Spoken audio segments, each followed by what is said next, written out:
Hello everyone, my name is Pastor Josh. I'm the children's pastor up at Harvest Time, Chippewa Falls. Now, you are joining me for day number 36 of our 40 days of fasting and prayer on the theme Go. Today we are going to turn to 1 Corinthians chapter 8, so if you have your Bibles, you can turn there. The title of it is Food Offered to Idols, and so we're going to briefly cover that.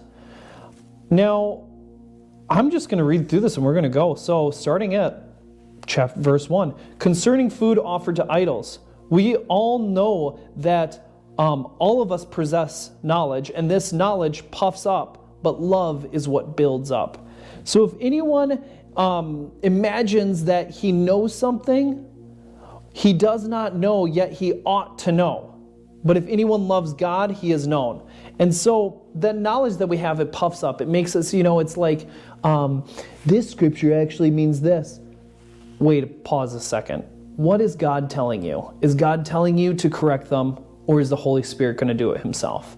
And so let's try to focus on that love of God. Let's correct in love. Let's focus on love. Because when we're doing that, the way that our words come across, our tone is going to reflect love. So now we're going to talk about offering to idols. So verse 4, therefore, the offering of food to idols.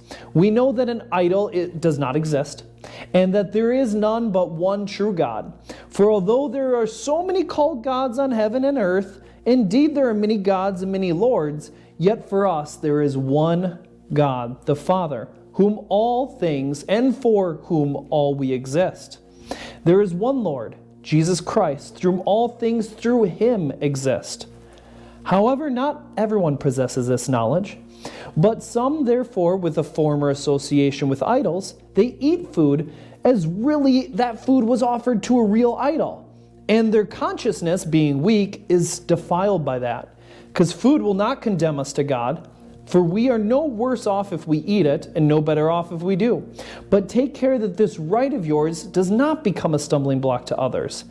But let's just be cautious about being a stumbling block. Let's approach others with love. Let's approach others through not condemning others for the way that they live, because all have sinned and fallen short of the glory of God. Me and you. We are all still struggling with following the light rather than being led into darkness. And so don't look at somebody who might be struggling with something that you struggled way far in the past and look down upon them, but instead look at all people as true children of God. Remember that beginning. It's all about love. So therefore, if somebody has struggled by maybe it's the way that you worship, or maybe it's this, and they're struggling with that, maybe you need to present and put that to God and say, God, I really want to worship you, but what are you calling me to do in this? It's okay for us to check ourselves before God and talk to him. We're on day 36. You've made 36 days of fasting and prayer. As we're coming to the end, what are you going to do with all of this, that you can share that through love, not through boasting, and so none may stumble, but instead you have gained all of this time that you have spent with the Lord. What are your plans to do with the next step of it? I figured you got 4 more days left, so let's think about that. Well, let me pray for you, and then we'll go. Lord God, I just pray that we would not take this knowledge for granted, but instead through love and through caring of others, we will present it for you as a sacrifice, holy and acceptable to you, Lord God.